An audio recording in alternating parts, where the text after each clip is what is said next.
এখন তো 21 দিনে মিলে রাষ্ট্র চালাচ্ছে, যখন 100 জন মিলে চালাবে, যখন 300 জন মিলে চালাবে, তখনও কিন্তু কথা বলার কি থাকবে না, সুযোগ থাকবে না। এটা হলো ইসলামী রাষ্ট্রের রূপরেখা। যদি এটাই এই 17 জন মিলে বলে যে এটা এখন দেশটা চলবে কোরআন এবং সুন্নাহর ভিত্তিতে, এটা ইসলামী রাষ্ট্র হয়ে যাবে। এখানে মানুষ ক্ষমতা চেঞ্জ না, কি চেঞ্জ, নীতি চেঞ্জ। কি চেঞ্জ, নীতি চেঞ্জ। ডক্টর ইউনূস সাহেবই থাক, তিনি বলে দিক কোরআন সুন্নাহর ভিত্তিতে তোমরা রাষ্ট্র পরিচালনা করো, হয়ে গেল। নেতার পরিবর্তন না, কিসের পরিবর্তন, নীতির পরিবর্তন হোক, আমাদের কোনো আপত্তি নাই। কথা বলতে পারছেন সুন্দর করে, তদন্ত করতে পারছেন সুন্দর করে, আবার যখন দলীয় সরকার আসবে যে লাউ সেই কত। আমি এই জায়গায় যেটা বলতে চাচ্ছি, শহীদ মন্দির কোথা থেকে আসলো? বহু রাজনৈতিক ব্যক্তি ছিলেন যারা শহীদ মিনারকে ধন্না দিতেন না, আর আপনারা কি ভক্তি করতেন? শেখ সাহেবের মূর্তি বাংলাদেশে ভর্তি ছিল চারিদিকে। কয় ঘন্টা লাগলো? কয় ঘন্টা লাগলো? 1 ঘন্টাও লাগেনি। আমি রিপোর্ট নিলাম যে মেহেরপুরের মুজিবনগরের 600 মূর্তি আধা ঘন্টার মধ্যে ভেঙে চুরমার করে দিয়েছে।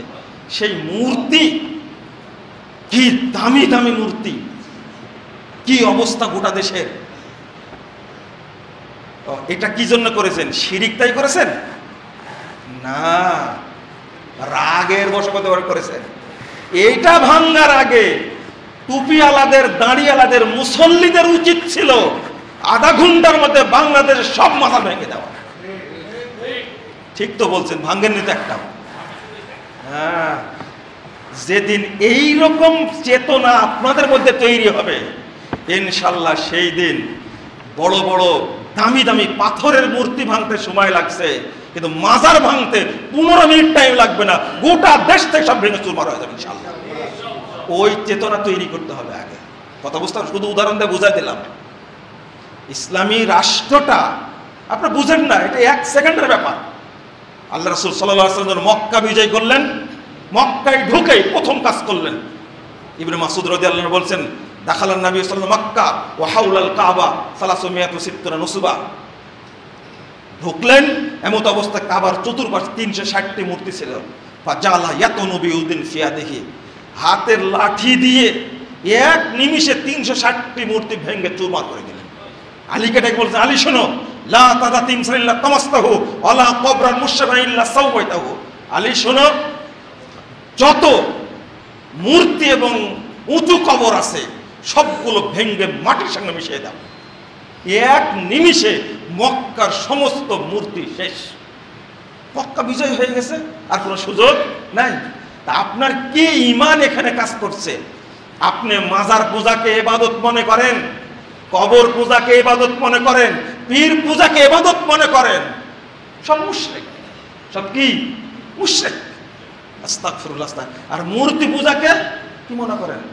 কোন টুপিওয়ালা ওই বেদির কাছে গিয়ে শ্রদ্ধা জানাই, নামাজ পড়ে যে করে, লক্ষ লক্ষ কোটি কোটি নামাজি টুপিওয়ালা সবাই সেজদা করে, গিয়ে দান করে, মানত করে, কোথায়? মাজারে, পীরের দরগায়। এইগুলো হলো বড় শিরক। আমার তো একজন নামাজির ওই মূর্তির কাছে কখনো যায় না।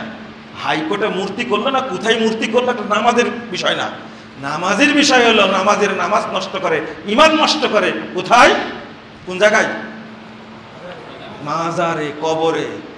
যতদিন আপনি বুঝবেন এই মূর্তির চেয়ে বেশি জঘন্য ভয়ঙ্কর এই সমস্ত মাজার, কিন্তু মাজার যারা লালন পালন করে তারাই তো হুজুর, তারাই তো হুজুর। এক বক্তা বলল না, যদি কোথায় যেন মূর্তি তৈরি করছিলাম, নামটা ভুলে গেলাম, যদি মূর্তি তৈরি করা হয় এখানে, তাহলে বুড়িগঙ্গা নদীতে ফেলে দেব। নিজের বাপের মাজারটা ভাঙেনি, আগে নিজের বাপের মাজার ভাঙা দরকার না। হ্যাঁ, হুজুরেরা কোনোদিন মাজার ভাঙবে না, কারণ হলো এই মাজারই তাদের আয়ের উৎস। পাগলা মসজিদে 3-4 মাস পর পরই 5 কোটি 10 কোটি টাকা উঠে। চিন্তা করতে পারছেন? এটা উচ্চ একটা এই পাগলা মসজিদ। আপনি কি বলবেন?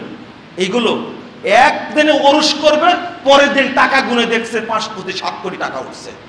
এই মাজার হুজুরে কোনদিন ভাঙবে? লা হাওলা ওয়ালা কুওয়াতা ইল্লা বিল্লাহ। এই বিষয়টা এই জন্যই বলছি যে আপনিও মরবেন, আমিও মরবো না, কথাগুলো বলতে দেন। আপনি আওয়ামী লীগ না বিএনপি, আমরা তো সমান করি না। আজকে একজনের মূর্তি ভাঙছে, আর এক দল এসে আর এক মূর্তি তৈরি করবে। আমি স্পষ্ট ভাষায় বলি, এইরকম অপমান অবস্থায় কোন নেতার মূর্তি বাংলাদেশের জন্য না হয়। কি আশ্চর্য! শেখ সাহেবের মূর্তি তুলে জুতা দিয়ে মারতেছে ওই জায়গাতে, মাথার উপর উঠে পেশাব করছে। কি সুন্দর আদব, দেখছেন না? এটা হলো বাঙালিদের শ্রদ্ধা। এতই ঝোঁকালিয়ারা। অতএব বাংলাদেশের ছবি পূজার মূর্তি পূজা এটা যেন আর বাংলাদেশে কোনোদিন না হয়, এই শিক্ষা যেন রাজনৈতিক দলগুলো অর্জন করে। এটা মসজিদে যান, ইবাদত করে শুকরিয়া আদায় করেন, কিন্তু তা করবে ওই আবার ঠিকই শাহজালাল মাজারে গিয়ে নির্বাচনী প্রচারণা শুরু করবে। কিন্তু এই ডক্টর ইউনূস এখনো যায়নি, যাবে কিনা। তবে ঠিকই স্মৃতিসৌধে গেছেন, আবার ঠিকই কি শহীদ মিনারে গেছেন, জাননি? টুপিওয়ালাও গেছে, কিন্তু ওই যে একজন দোয়া করার জন্য নিছে না, দোয়া করার জন্য একজন নিছে না, বুঝলেন না মনে আপনারা, তাই না? 17 জনের মধ্যে একজন টুপিওয়ালা আছে। কি জন্য নিছে? দোয়া করার জন্য। হুজুর দোয়াটা করে দেন।